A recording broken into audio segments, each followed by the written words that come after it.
Good evening students. कल हमने unit cell के बारे में पढ़ा था। आज हम टाइप ऑफ यूनिट सेल के बारे में पढ़ेंगे। यूनिट सेल के दो टाइप होते हैं, प्रिमिटिव और non primitive. Primitive unit cell में क्या होता है कि अगर हम तभी एक यूनिट सेल को प्रिमिटिव यूनिट सेल कह सकते हैं कि अगर पार्टिकल या पॉइंट्स जो हैं वो कॉर्नर में प्रेजेंट हो। जैसे ये एक लैटिस है, इसमें पॉइंट्स का कॉर्नर पे प्रेजेंट है, कॉर्नर पे सारे पॉइंट्स प्रेजेंट है, तो उसे हम बोलेंगे प्रिमिटिव यूनिट सेल। और नॉन प्रिमिटिव यूनिट सेल में क्या होगा, पार्टिकल्स जो होंगे कॉर्नर पे तो प्रेजेंट होंगे लेकिन उनके सेंटर में भी प्रेजेंट होंगे, यानी लैटिस में कहीं भी पॉइंट्स जो हैं वो प्रेजेंट हो सकते हैं, तो हम उसे बोलेंगे नॉन प्रिमिटिव यूनिट सेल। आगे हैं नॉन प्रिमिटिव यूनिट सेल के भी आगे तीन टाइप हैं, face centred non primitive unit cell, body centred non primitive unit cell और end centred non primitive unit cell. Face centre में क्या होता है, पॉइंट्स जो हैं, जो पार्टिकल हैं वो कॉर्नर पे तो हैं, हर एक क्रिस्टल के कॉर्नर में है, लेकिन हर एक फेस में, एक जो क्रिस्टल है उसमें कितने फेसेस हैं यहाँ पे बताए हुए हैं, 1 2 3 4 5, 5 फेसेस इसमें बताए हुए हैं। ठीक है, तो इसमें क्या है, हर एक फेस के सेंटर में भी क्या है, पॉइंट्स हैं, आप देख पा रहे हैं। वहीं बॉडी सेंटर में क्या है, कॉर्नर पे तो पॉइंट्स हैं लेकिन कुछ पॉइंट जो है, जो एक पॉइंट है वो सेंटर ऑफ द बॉडी भी आपको देखने को मिल रहा है, तो इसे हम बोलते हैं बॉडी सेंटर्ड। और एंड सेंटर्ड में क्या है कि जो अपोजिट फेसेस हैं, कॉर्नर पे तो हैं पार्टिकल सारे प्रेजेंट, आपको दिख रहे हैं ये पॉइंट्स में, कोनों पे प्रेजेंट है क्रिस्टल में, लेकिन उनके अपोजिट फेसेस में भी जो सेल्स हैं या पॉइंट्स जो हैं वो प्रेजेंट है, इसे हम कहते हैं एंड सेंटर। तीन टाइप है ये। अब हम नेक्स्ट टॉपिक की ओर चलते हैं, 7 क्रिस्टल सिस्टम। 7 क्रिस्टल सिस्टम में क्या है कि अगर हम क्या करते हैं, कंसिडरेशन लेते हैं, सिमेट्री लेते हैं एक्सियल डिस्टेंसेस की, जैसे ए बी और सी, ये क्या है, एक्सियल डिस्टेंसेस है और उनके बीच में जो है वो एक्सियल एंगल्स हैं, अल्फा बीटा गामा, ये सारे एक्सियल एंगल हैं। तो ये वेरियस क्रिस्टल्स जो होते हैं, इस हिसाब से अगर देखें तो वो डिवाइड होते हैं 7 क्रिस्टल सिस्टम में, और इसे हम कह सकते हैं क्रिस्टल हैबिट।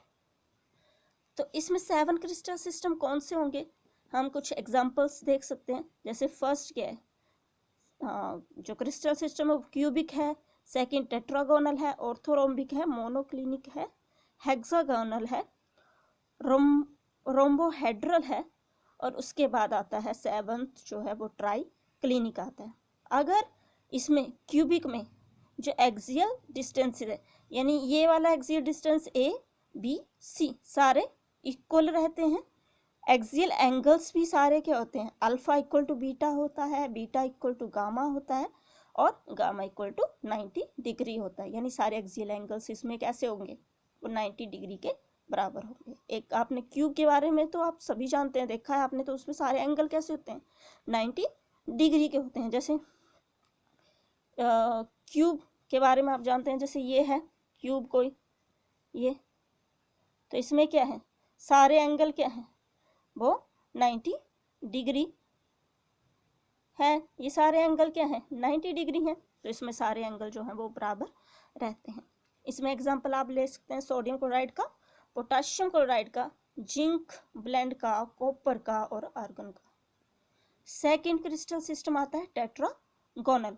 इसमें जो एक्सियल जो डिस्टेंसेस हैं, A equal to B but B not equal to C, यानी दो एंगल जो डिस्टेंसेस हैं वो तो सेम होंगे लेकिन तीसरा डिफरेंट होगा, और इसमें जो एक्सियल एंगल्स हैं वो सारे बराबर होंगे, 90 डिग्री के बराबर होंगे। और इसमें आप एग्जांपल ले सकते हो वाइट टिन का, या टिन ऑक्साइड का, या फिर टाइटेनियम ऑक्साइड का, कैल्शियम सल्फेट का आप ले सकते हो। उसके बाद आता है ऑर्थोरोम्बिक। तो इसमें जो भी एक्सियल डिस्टेंसेस हैं वो इक्वल नहीं होते, A not equal to B not equal to C, लेकिन इसमें एक्सियल एंगल्स जो हैं वो 90 डिग्री के बराबर होते हैं। इसमें भी कुछ एग्जांपल आप देख सकते हो, जैसे पोटाशियम नाइट्रेट है और पोटाशियम सल्फेट है, बेरियम सल्फेट है, ये कुछ एग्जांपल इसके हैं। अब फोर्थ क्रिस्टल सिस्टम आता है मोनोक्लिनिक। इसमें भी सारे एक्सियल डिस्टेंसेस सेम नहीं हैं और इसमें जो है जो एक्सियल एंगल हैं अल्फा और गामा वो दोनों तो 90 डिग्री हैं, लेकिन बीटा एंगल 90 डिग्री के बराबर नहीं होता है। और इसमें आप एग्जांपल ले सकते हो sodium sulphate with 10 water molecules के साथ।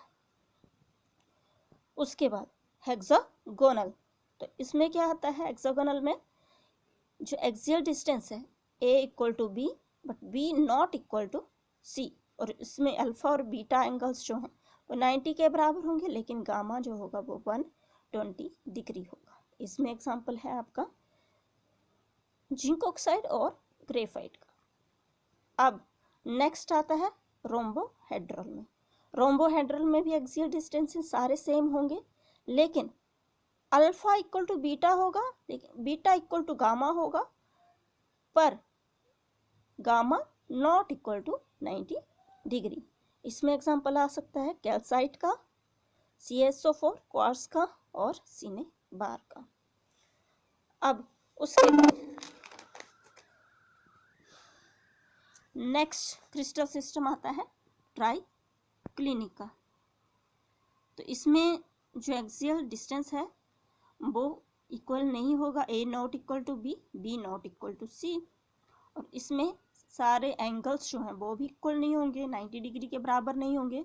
और इसमें एग्जांपल आप पोटाशियम डाइक्रोमेट का ले सकते हो और कॉपर सल्फेट का आप ले सकते हो। अब नेक्स्ट आता है इसमें टॉपिक ब्रेविस लैटिस का। तो ब्रेविस लैटिस में क्या है, ब्रेविस एक फ्रेंच मैथमेटिशियन था।